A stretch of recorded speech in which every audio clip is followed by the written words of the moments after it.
दंडवत हो. शांत वैसा अनुसरण. मग ती माईबाई आता शांत वैसा झाल्या आणि नंतर गोसाव्याचा ठाई अधिक प्रतीती बसली. मग गोसावी क्षौर करोनी झोळी देवोनी नामस्मरण विहिले.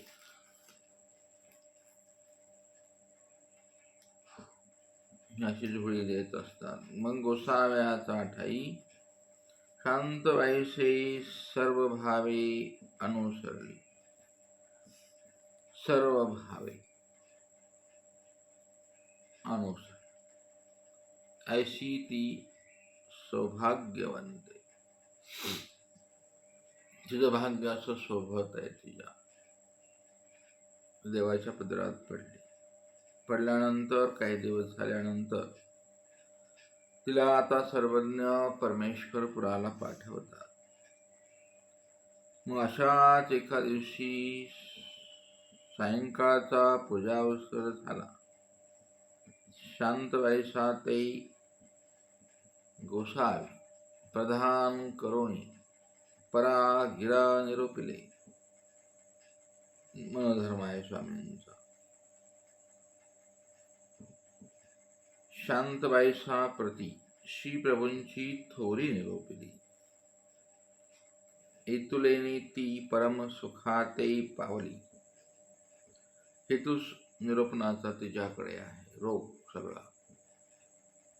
आणि तिला आता प्रतीती आल्यामुळं प्रत्येक शब्द स्वामींचा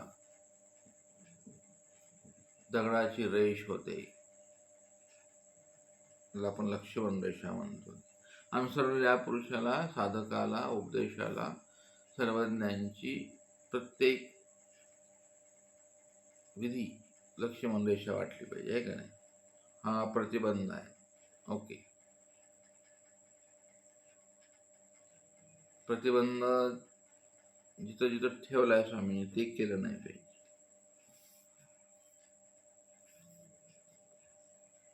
विधीचे किती अंग असतात? षडांग विधी म्हणतात ना, है ना? कोणत्या विधीचे अंग असतात?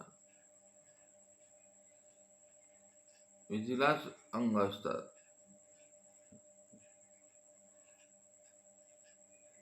कुठला विधी किती प्रकारानं कसा करावा त्या वेळेवरती तो विधी अवलंबून असतो. विधी कसा आचरायचा विधी माहीत आहे. विधीचं नॉलेज भरपूर आहे. सध्या आता विचार खूप झालाय.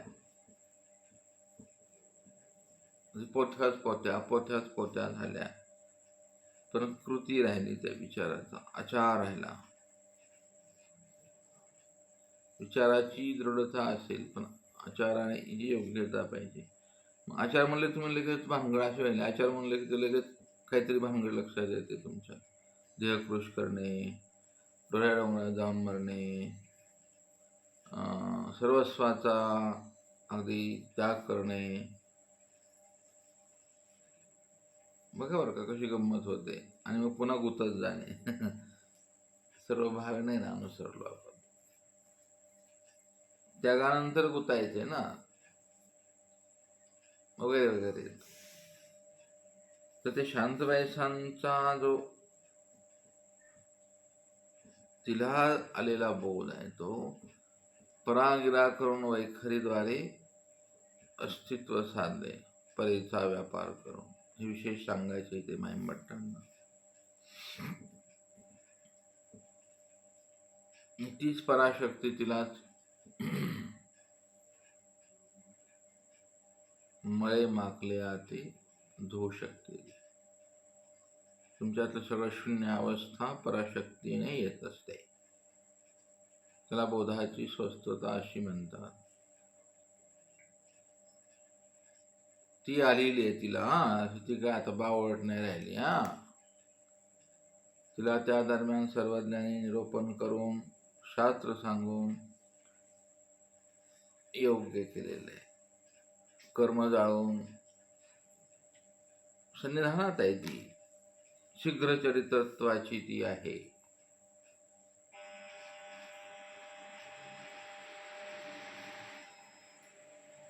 अशा शांतबाईसांना श्री प्रभूंची थोरवी पण सांगितलेली आहे. आणि मग सांगितल्यानंतर तिला ती श्री प्रभूंची आवडी संचरली आणि आता तिच्या मनात एक एक विचार येऊ लागला की मला जायला पाहिजे. कशा असतील ते?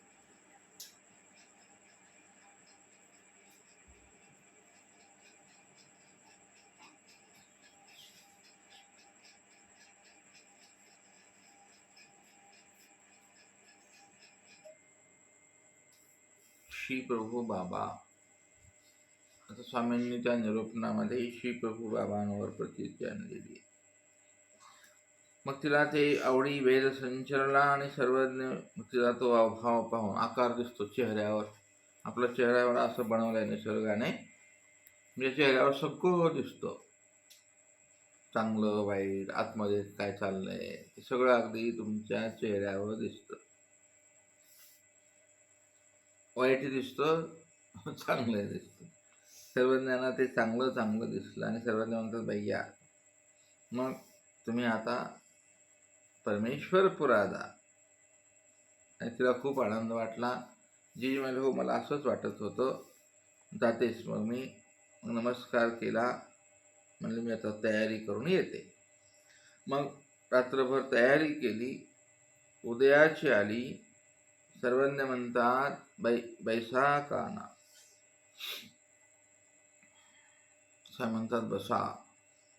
शांतबाईसा म्हणते नाजी मी बसायला थोडीच आली, आता ती तयार होऊन आलेली आहे. ती आता समर्थ होऊन आलेली आहे. शांतबाईसा अशी डगमगलेली नाही, आता हळवी नाही, भावनिक नाही, दुःखात नाही, त्रिविध तापात नाही. रूपांतर झाले. स्थित्यांतर करायला किती दिवस लागले पहा स्वामींना. आपल्याला स्थित्यांतर होत नाही. आपण असे निर्लज्ज. स्थित्यांतर का होत नाही? झालंच पाहिजे. तिला आता बदलली ती. तेव्हा नाही बसणार मी आता. निघाली मी रुद्धपूरला.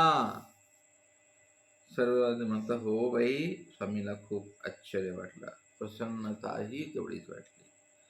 स्वामी म्हणतात मग आता मी विधी सांगू तुम्हाला. स्वामी आता विधी विहितात तिला. जायचं कसं आणि तिथं राहायचं कसं. आता पुढील काय जास्त विवेचन करणार नाही. सूत्र आहेत सगळे. सर्वज्ञ म्हणतात गावोनी गावा जावे, पेनो वेणा जावे, उपेनी न करावे, संबंधा नवचावे. जाईल ती वसमतवरून, त्या भागातून जायचं रुद्धपूरला, तर मग जाईल अशीच. रस्ता तोच आहे ना. संबंधी पुरुषा अधिकार नाही, स्वदेशा नवचावे. स्वदेशात जाऊ. काही सगळं वचन ऐकण्यासाठी आहेत, फक्त विचार करा. सगळे स्वदेशात जातात, सगळ्याचे संबंधी जवळ असतात, आहे की नाही. सगळे संबंधी कारभारी तेच असतात. आपण ते धर्मरूप म्हणून सोडून देतो, पण अटॅचमेंट असते बरं का. सगळं तेच असतं, पण धर्मरूप संन्यास घेतलाय. भटवासांच्या जवळ नव्हते का, आहे की नाही. हा पैसा होत्याच की, असं वगैरे त्याला आपण आच्छादन ठेवतो.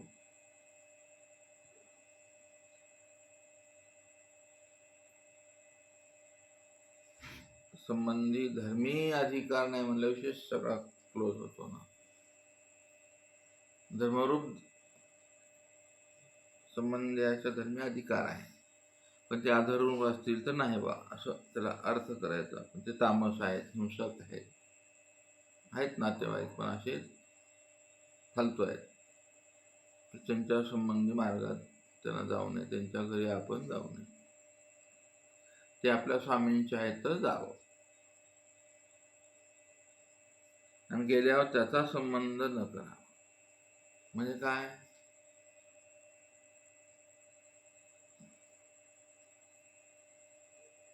संबंधाचा संबंध म्हणजे काय?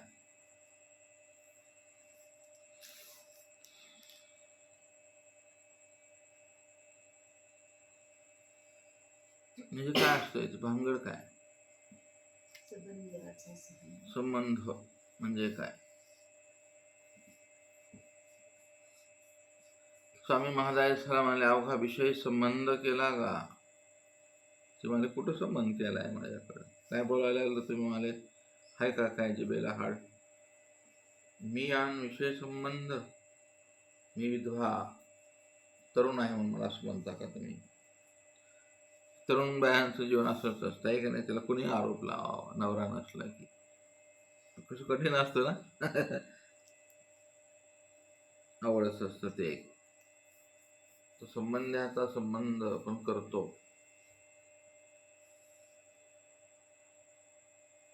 संबंधाचा संबंध नसेल पण संबंध असतो. कसं? मनी ते चिंतन असतं, त्याला संबंध म्हणतात. गरज नसताना ते असतंच. ते नैसर्गिक आहे, ते रक्ताचं नातं आहे, ते ब्लड DNA काम करतो. तो बोध काम नाही करत, ते DNA काम करतो. DNA अंतःकरणातून संबंध चिंतन असतं. कसे असतील, काय झालं असेल का, बरे असतील का, इतकं हळवे असतात ना त्याबद्दल साधू संत. आणि मग ती बाबांची बहीण आली की त्याचं कौतुक कौतुक, बाबाचा भाव आला की कौतुक कौतुक.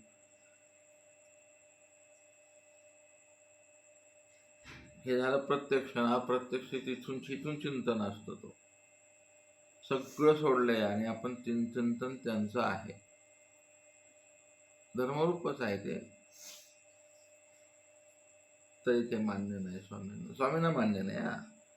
स्वामी म्हणतात, मी समर्थातच, मी पाहिन ना, मी करेल सगळं.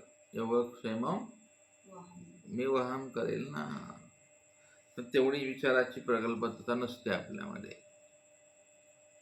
मग ते आपण इथून करतो. मावशी बरे असेल का, लग्न झालेलं असेल तर माझे नातेवाईक तिकडले इकडले दोन्हीकडचे, सासू बरी असेल का, बरं नवरा बरा असेल का, लेकरं काढून आले असतील तर माझी लेकरं काय करत असतील, सून लग्न झालं असं, लग्न झालं की नाही या उन्हाळ्यात काय माहिती, फोन करून लगेच विचारायचं. केला संबंध.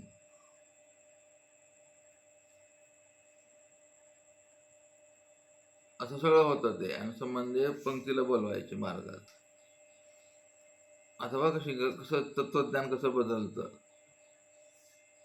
आणि त्याची पंगत असल्याला सांगायचं संबंधाची पंगत खाऊ नको.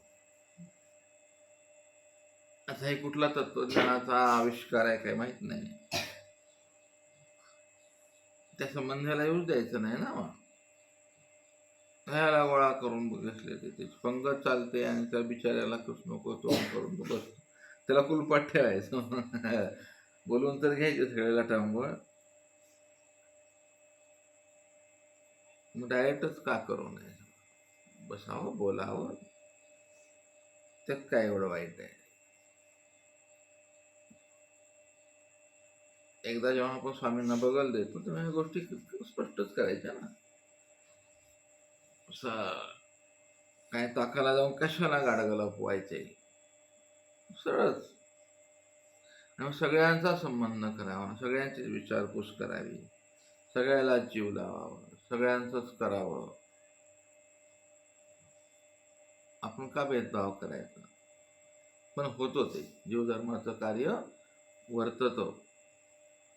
आणि ते रजस्तमे निरसल्याविनी पुढची योग्यता थांबत लागतच नाही. आणि म्हणून 60 प्रकारच्या अस्थिपरी आहेत. अस्थिपरीची गुढे आहेत. त्याच्यामध्ये मग वेगवेगळे विचार असतात. विचार आहेत पण ती इथे सर्वज्ञांना शांतरायसाच्या रूपाने आपणाला आदेश करत आहेत की स्वदेशा नवसावी, नवे वस्त्र न नेसावी, बाई सोडे मागे जाती, मग आपले अंग झाके ऐशे कीजे. ते वस्त्र कसं असावं स्वामी सांगतात, अंचळान नैसावा, आतून बाहेरून दिसणार, अंचळा भैरवास, विधी पडले ठिगळ घ्यावे. इथे स्मशानातलं नाही सांगितलं त्यांना वस्त्र, हे साधूला, पुरुषाला. बायांना कुठलं विधी पडलं, गटाराच्या बाजूला असतात कपडे पडलेले, खेड्यापाड्यात कुठे बी असतात ते घ्यायचं, ते ठिगळ लावायचं.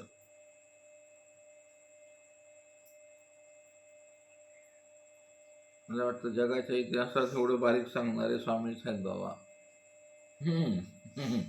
अंग झाकायचं, आहे की नाही, अंचळ नाही घालायचं, बिजी पडलेलंच घ्यायचं आणि ते ठिगळ लावायचं. म्हणजे नको बा आपल्याला कोणी पाहायला.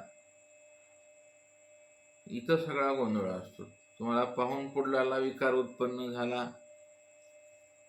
त्याचा धर्म जाऊ की न जाऊ, पण तुमचा धर्म झाला, त्याला उत्पन्न झाल्यामुळे. त्यानं तुम्हाला काहीच केलं नाही, बोलवलं नाही, मेसेज नाही केला, व्हॉट्सअप नाही केला, ब्लॉक केलं. ते सगळं अवघड आहे आता नवीन काळामध्ये. होतो हावभावीच. ह्या फेसबुक यूट्यूबमध्ये काय असते तेच असते सगळं. हावभावीच विको बघत राहायचं, बघत असायचं ते. बघ म्हटलं, स्वामींनी साधूला बांधून ठेवले आपल्या विचार साहित्यामध्ये.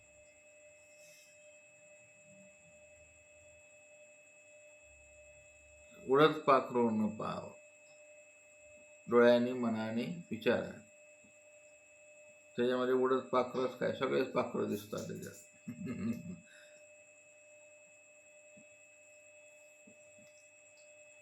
वस्तू तिथंच आहे, विधी तिथंच असतो. म्हणजे रूपांतर बदलले आता, म्हणून विधी बदलत नाही ना, तत्व तत्वच राहतो. ज्याने ज्याने विकार उत्पन्न होईल ते करायचं नाही. त्यावेळेला मोबाईल असला तर स्वामींनी मोबाईल न पाहावा असं सांगितलं असतं. मोबाईलमधील धर्मशास्त्र ऐकावे सांगितलं असतं स्वामींनी. बाकीचं काय करण्यापेक्षा मग हे ऐकलेलं बरं ना. सगळे साधू संतांचे यूट्यूब चॅनल्स ऐकावे, प्रत्येकाच्या प्रतीती लक्षात येतील. आता ह्यातले 90% साधू लगेच विरोधात येतात. काळाक्षर बोलत नसतो. तुम्ही माईकवरून काय बोलून राहिले, ते माईकवरून तर की काळाक्षर गेलंच ना.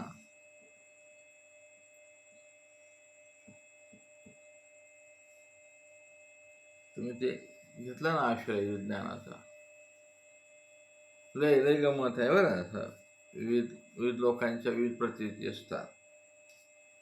गाडीत बसून कशाला यात्रा करायची, पायी पायी केल्यानेच होतं.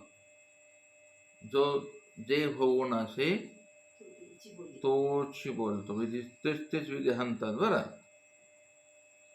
भिक्षावाला भिक्षाचं टांग टांग करतो, तो भिक्षा मागूनच जेवलं पाहिजे.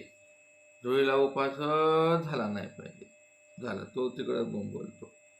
म्हणजे नेमका विधीचा तमाशा असा वेगवेगळ्या रूपाने केलेला आहे सध्याच्या काळामध्ये. विधीचा काय म्हणतात त्याला, अवडंबर झालेलं आहे, भसभस पुरी झाली.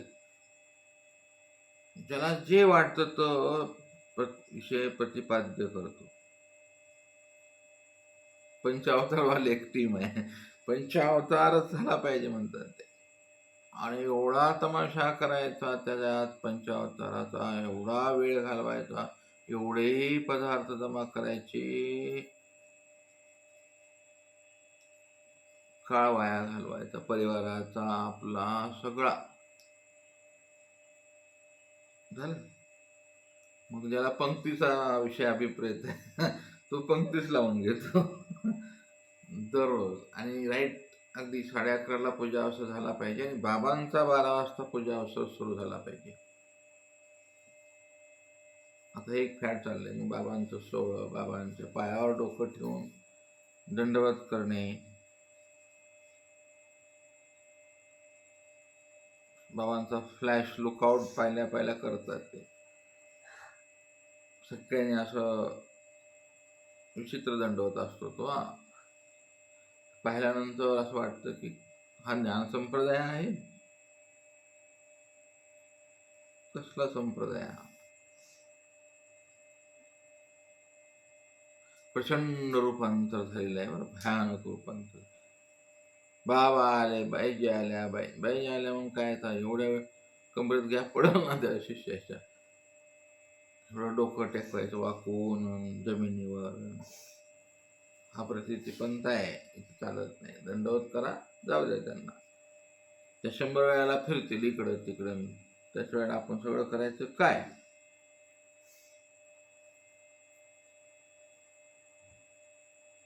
असे असे प्रकार पाहायला भेटतात. त्या पावलाच्या खालची माती घेऊन लावतात डोक्याला अशी पावडर सारखी, कोणी पोटच चोळतं.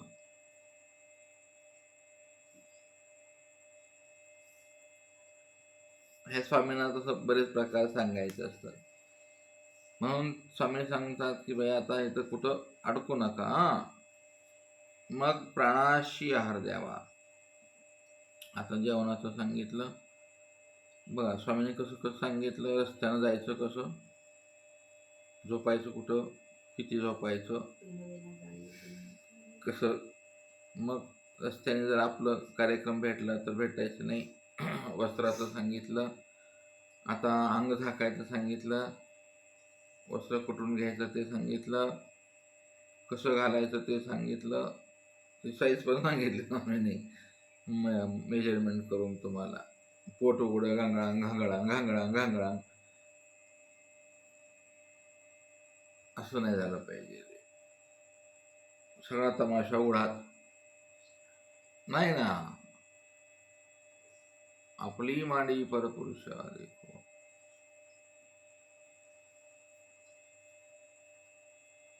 कठीण आहे स्वामींची. विधीला बांधायला स्वामी खूप छान बांधतात. साधकाला विधीमध्ये बांधतात. आहार सांगितला, इंद्रियाशी न द्यावा सांगितला, आणि देऊच नाही का तर इंद्रिया अति रसो न द्यावं. तिथं परत सांगितलं, म्हणजे द्यायचाच नाही असं नाही, पण त्रस उत्पन्न झाला तर द्यावा असंही सांगितलं. स्वामींनी बॅलन्स बिघडू दिला नाही शरीराचा. इंद्रियात रस व्यतिरिक्त पुरुषाशी आणि काही गा दोष असे, एकी भिक्षा न घ्यावी. बारीक बारीक गोष्ट.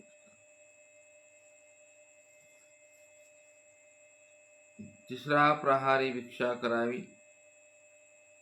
इंद्रियात रस न सेवावा. मिठाचा खडा आदी करून विषया साक्षी न टाकावी. हे सूत्र बदललं आहे. मिठाचा खडा कसं सूत्र आहे सूत्रपाठात, मिठाचा खडा आदी करून नाही घ्यावा. इथे काय सांगितलंय, मिठाचा खड्या आदी करून विषया साक्षी न टाकावी. त्या व्हॉट्सअपमध्ये मिठाचे खडे दिसतात, फुलं दिसतात, डोंगर, पाणी, फुलं, आहे की नाही. स्त्रिया, माणसं, मग स्त्रिया बिना कपड्यातल्या, यूट्यूब सगळं, फेसबुक सगळं त्याच्यावर तेच असते. तुम्हाला बरबाद कसं करायचं ठरवून टाकलेलं आहे. पदार्थ दाखवता, जाहिराती. तुम्ही हातातली घंटी कधी जाती आणि साधूचा वेश कधी बदलतो ह्याचा सांगताच येत नाही.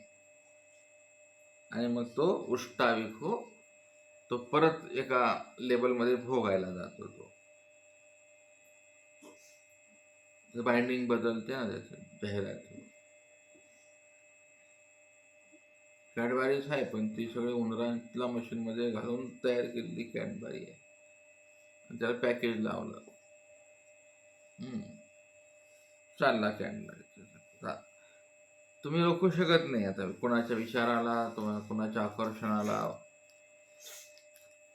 5 रुपयाचे पुढे खात राहतात लेकराचे भिकाऱ्या. असे काय आहे त्यात माहीतच नाही. तो ते झालं आईस्क्रीम, कुल्फी, ते आंब्याच्या रसाचं काय असतं ते माज हं?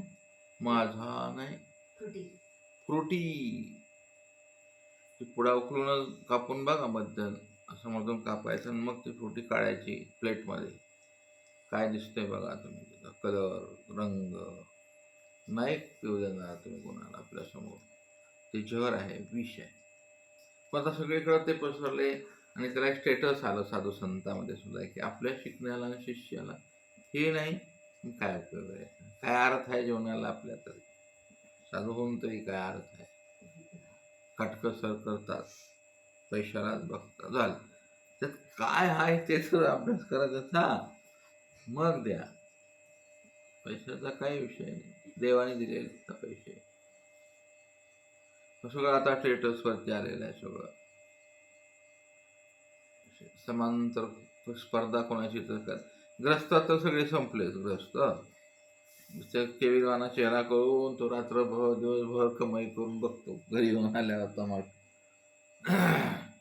ग बसतो.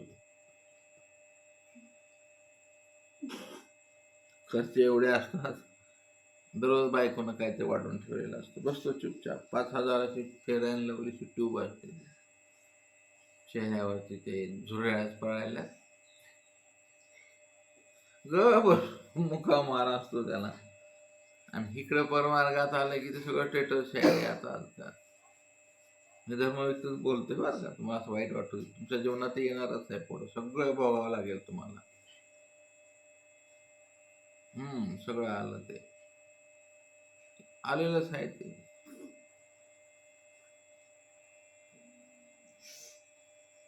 उंच जसा चप्पल पाहिला मी परवा.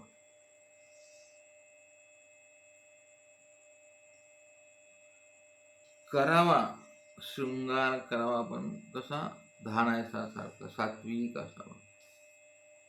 चला, तर ते स्वामींनी असं सगळं सांगितले. विषया साक्षी न ठाकायचे.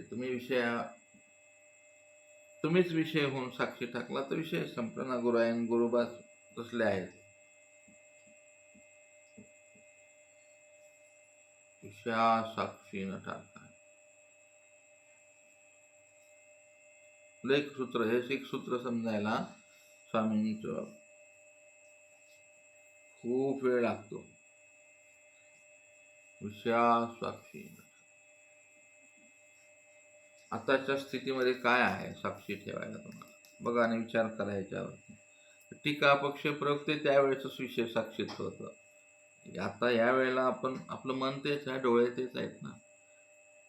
मन काय बदललेलं नाही, इंद्रिय बदललेलेच नाहीत ना. द्वापार युगात इंद्रिय होतेच, कलियुगात होते, त्रेतात होते. इंद्रियांचे अधिष्ठान असतातच. तो विषय बळा लवकर समजतो.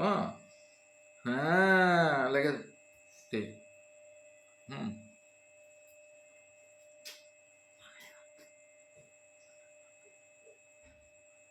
स्वप्नात साक्षी ठेवतात विषयाचा.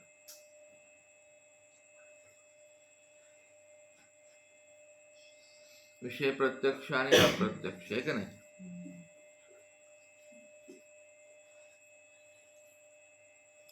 पक्ष कसा आहे, नाही विषयाच्या बद्दल साक्षी ठाकण्याबद्दल आहे. विषया साक्षी न ठाकावे. पक्ष टीकेमध्ये सांगितले त्यांनी की संबंधी असून शारीर मानसिक सेवा न करीतो उत्तम वीर. साक्षी असून विषय साक्षी आहे, तो शारीर मानसिक सेवाच करत नाही, हा उत्तम वीर आहे. विषयाला पाहून पळून जातो तो पळून गेल्यावर पण विषय साक्षी ठाकतो तो नीच वीर. विषय विराती पर धर्म विराती नाही, विषय वीर आहे. तसं सूत्र आहे ते विषय वीराचं. नष्टाती पर विषय नष्ट नाही, नरविराती पर विषय वीर. हा, नरविराती पर विषय वीर नाही. मग उत्तम वासनिक अवस्थेत जिंदगी जगावी. आता उत्तम उपदेशी, उत्तम वासनिक, ते सगळं इतकं छान असतं त्यांच्या घरामध्ये, इतकं सुंदर वातावरण असतं ते. अहो, मग तुम्ही मला चहा देता का तुम्ही? बर. भाजी थोडंसं असं झालं वाटतं मला, इतकं सात्विक असतात ते, आणि इतकं मस्त लावर. आता आपण पहाटे 3ला उठून स्मरण करतात ते दोघं नवरा बायको. फाळोखे पांघरलेला असतो. वासनिकांचा इतका उत्तम आचार पाहायला भेटतो. बाहेर गेल्यावर सुंदर रडत बसतात देवासाठी. 7 वाजले की आपला सुरू झाला कर्मयोग. हे उत्तम वासनिकत्व. तिथं आरती असते, तळमळ, विरह, अनिष्टाची भीती. आणि हे हे टाकल्यावर काय होतं काय माहिती. शोर केल्यानं वस्त्र अंगावर घातले की सगळं जातं बघा. मग राग येईल पण जातं की नाही. त्याला वेगळंच लागतं त्याला ते. कुठला उपदेश कुठं राहतो, कोण्या उपदेशाकडे कसं जाऊ मी, मला काय भेटेल का, त्याच्यातच सगळं जातं. गेलं इकडं तर अगोदर असं होतं. मी असे सगळे पंथातले ओळखतो, दीक्षित घेतलेले नवीन सगळ्यांच्या चेहऱ्यावरचा तो लुकआउट वेगळाच असतो. त्यांना मी घरी जाऊन पाहिलेलं आहे. त्यावेळेस तेच उत्तम होते. त्यांना देव झाला असता. इकडे येऊन ते वाया गेले. आतलं गेलं ना, अंतरंग भंगलं त्यांचं हे साक्षी टाकल्यावर. आणि आज कशी स्पर्धा आहे, आपण सगळ्यांना सोडायला लावतो आणि आपण तेच करतो. सोडणाऱ्याला ते अक्कल आहे का आता काळामध्ये, की तर चाललंय काय. विषय लक्षात यायलाय का. त्याला सगळं सोडायला लावायचं आणि इथे सगळं आपण गोळा करून त्याला तेच दिसतं. मग त्याला आपण ते पण देत नाही. मग तो असा विपरीत होतो आणि त्याच्यातली आरती गेला, निर्वेद गेला, अनुताप गेला, तळमळ गेली, अनिष्टाची भीती गेली, आणि मग तो अनिष्टांग व्हायला लागतो. तिकडला सोडून आलाय तो काय करतो कोणाला ठाऊक. आणि मग कुठल्याही कार्यक्रमाला न बोलवता येणारे असे खूप समाज असतो बघा. येऊन बसतात. टुकू बघायचं काय देतं की काय वाटते काय आहे की. कुठं गेलं ते त्याग प्रकरण. याला म्हणायचं विषय, इथलचा विषय साक्षी टाकून राहिले तुम्ही. त्याला कुठं विषय आहे आता त्याग केल्यावर. स्वामी ती शांताबाई सरा सांगून राहिले, तिचा विषय संपलेला आहे सगळा. पोरगी तिकडे गेली, एक पोरगी स्वामींजवळ राहणार, नवरा मेलेलाच आहे, प्रॉपर्टी काहीच नाही, आता कुठं टाकणार आहे विषय साक्षी टाकायची. परमेश्वर पुरात कुठं विषय आहे का. परमेश्वर पुराला गेल्यावर पण मन आहे ना तिथं, मनानं साक्षी टाकू शकते ती. जावयाला धोंडे खायला बोलवलंच नाही मी, असं म्हणाल ती रुद्रपूरला जाऊन. रे बाय माऊली गप आता कट बरं तू.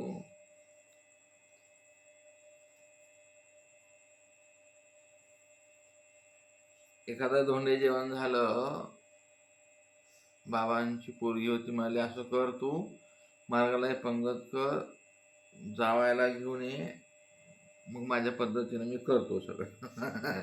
मग मार्गाला धोंडे, धर्मरूप धोंडा. मग सगळे आले ते, आणि मग जावायला बाबांनी कपडे वगैरे सगळं काय असेल ते चिरीमिरी. कसं आधुनिक स्वरूप आहे धर्माचं. आणि मग ते नेमकं जाताना ते रडायला लागले. जावाय धार्मिक, तो म्हणतो नका रडू बाबा, तुमच्या लेखीप्रमाणे वागवण माझ्या बायकोला, नका तुम्ही रडू. असं माझं काय खरं आहे म्हणाले. आता मी पुढच्या धोंड्याला भेटतो का नाही भेट, हे विषया साक्षी ठाक नाही बरं. तुम्हाला नवीन रूपांतर करून सांगायला लागलंय. हे साक्षी ठाक नसते.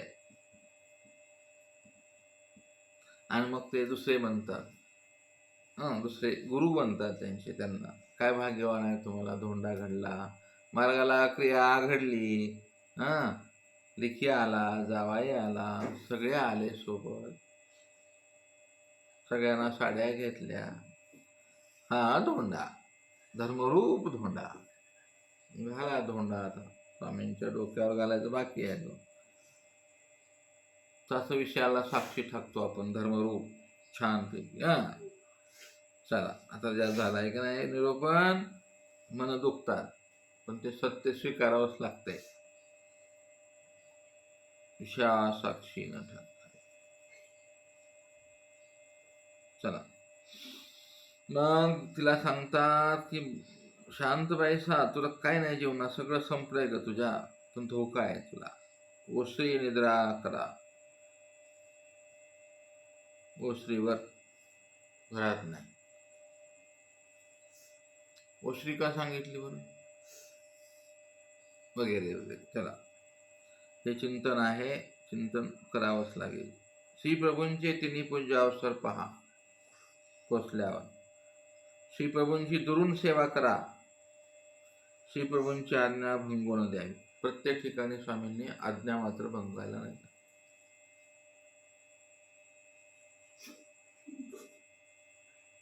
परमेश्वराची प्रवृत्ती, कसं आहे ते सूत्र, परमेश्वराची प्रवृत्ती भंगोनी द्यावी, परमेश्वर परायणाची मनोवृत्ती मनोवृत्ती भंगवून द्यावी. तो त्याचा मनोवृत्ती आहे, तो हिरकत तिरकस आहे, तामस आहे, काय मनोवृत्ती असेल त्याची, तो क्षण सांभाळता आला पाहिजे. दोनच गोष्टी स्वामीने सगळं गबाळ आटपलं तत्वज्ञानाचं, आहे की नाही. परमेश्वराची प्रवृत्ती म्हणजे तुम्ही आठनादिक्रमे तिकडे एकांकी गेलात तर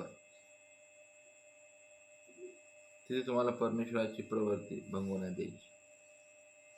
निमित्तविधी आला तर तिथे परमेश्वर परायणाची प्रवृत्ती. मग परमेश्वर परायण म्हणजे तिथले अधिकरणच नाही आहेत.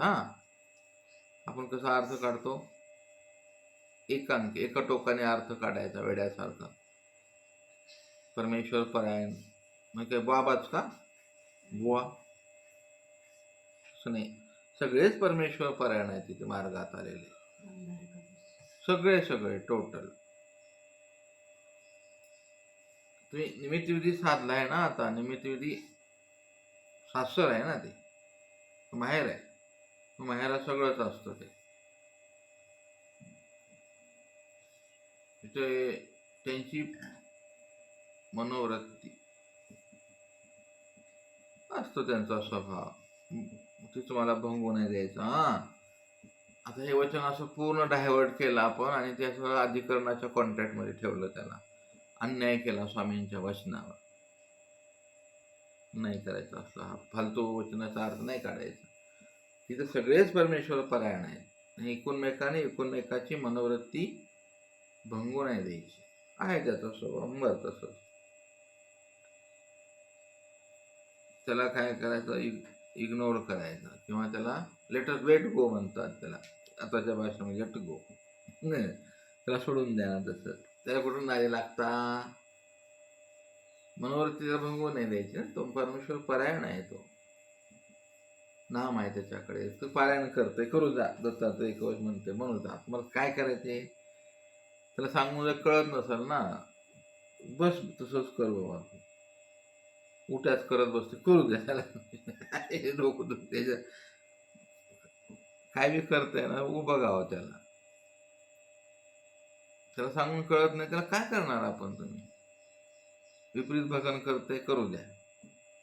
मार्गाची निंदा करते, करू द्या. ओळखणे पाहून घेईल त्याला. एखादा किडा टाकला ना कॅन्सरचा, मग कळत, ह्या करत बसल पुन्हा. करतील ना, स्वामी बघतील ना. हे वचन कळायला खूप आवड आहे, परमेश्वर परायणाची मनोवृत्ती आणि तिथे परमेश्वराची प्रवृत्ती. तिथे परमेश्वराची प्रवृत्ती नित्यविधीमध्ये, तिथे परमेश्वर परायणाची मनोवृत्ती. तिथे गेल्यावर सुद्धा कसं आहे,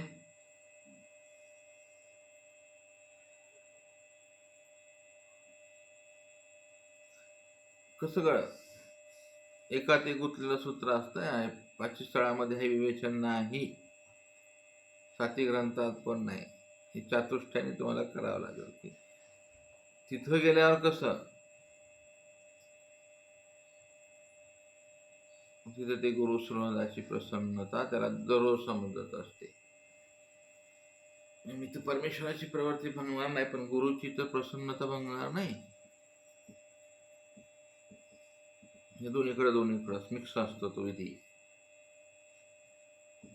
ते लिहिले ना गुरुनिमित्ताचे काय ते चिंतन सरल्या झाडा बुडील अनुसरला भेला, ह्याला म्हणायचं तिथे त्याची मनोवृत्ती त्याला तिथं असते ते सोबत. भटवासांच्या स्मृतीस्थळात हे सगळं दिसतं. भटवासाने जाऊ नका बरं, आज कोण गेला तो तिकडे तर तिथं साधलंच नाही, ते स्मरण नाही साधलं, आला तो अंकुश नको. एकांतात नित्यविधी निमित्तविधी, निमित्तविधी म्हणजे नित्यविधी, हे सगळं ज्ञान असलं तर इथं भादरावं बोडकं. भादरू नाही बाबा. आणि देऊ पण नाही दीक्षा कोणाला. इथून पुढे दीक्षा देणं महापाप ठरेल. तो काही करत बसतो स्वामींसाठी. इथं दोन्हीची प्रवृत्ती भंगली ना. आता करायचंच नाही भानगड. भानगड करू नये, अशी प्रवृत्ती भंगते आणि मग तो विषयाला साक्षी ठाकतो. मग तो उशिरा निद्रा करतो, सगळ्या भानगडी करतो. पर श्री प्रभूंची आज्ञा भंगो न द्यावी, तेच श्री प्रभूशी जे लागे तेच बोणे करावे. आता यांच्याकडे निमित्त विधी दिला. बोणे म्हणजे काय? बोणे बाई कुठल्या त्या ते मग तिथं म्हणतात त्यांना बोणे. इथलं बोणे सांगावं माय, विचार करून सांगा ना.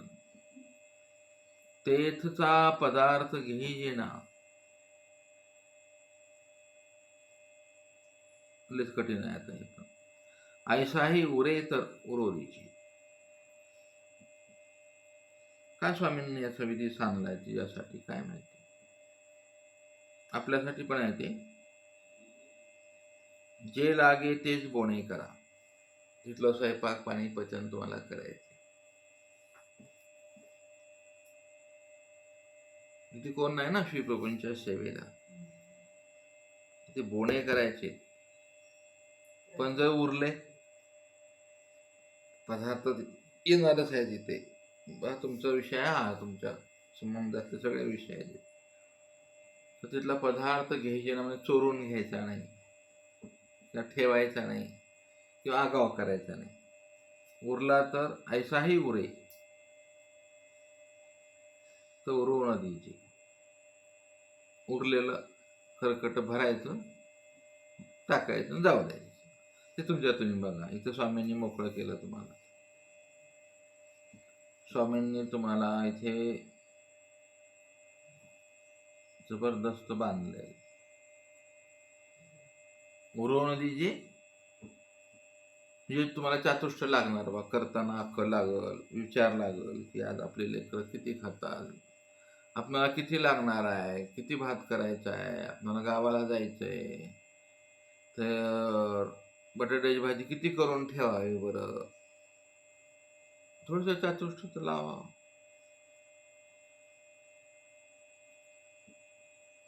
मग आपलं काही कोणता दिवस चालू आहे, उन्हाळा आहे, हे बटाटं कसं राहील का, म्हणजे नेमकं काय चाललंय तेवढं एवढी तरी अक्कल पाहिजे परिवाराला. हे उरवणं दे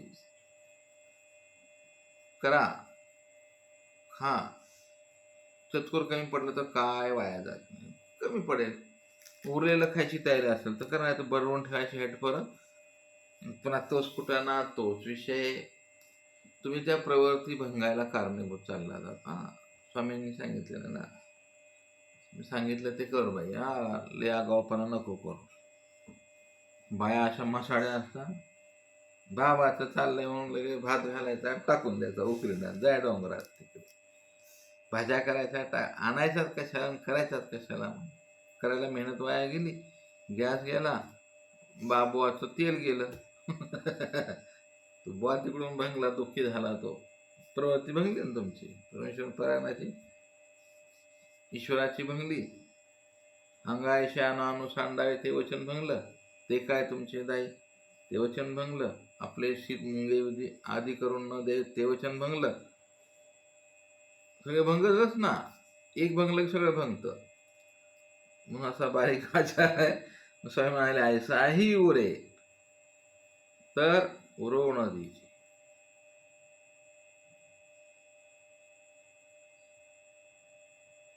असं अवघड आहे.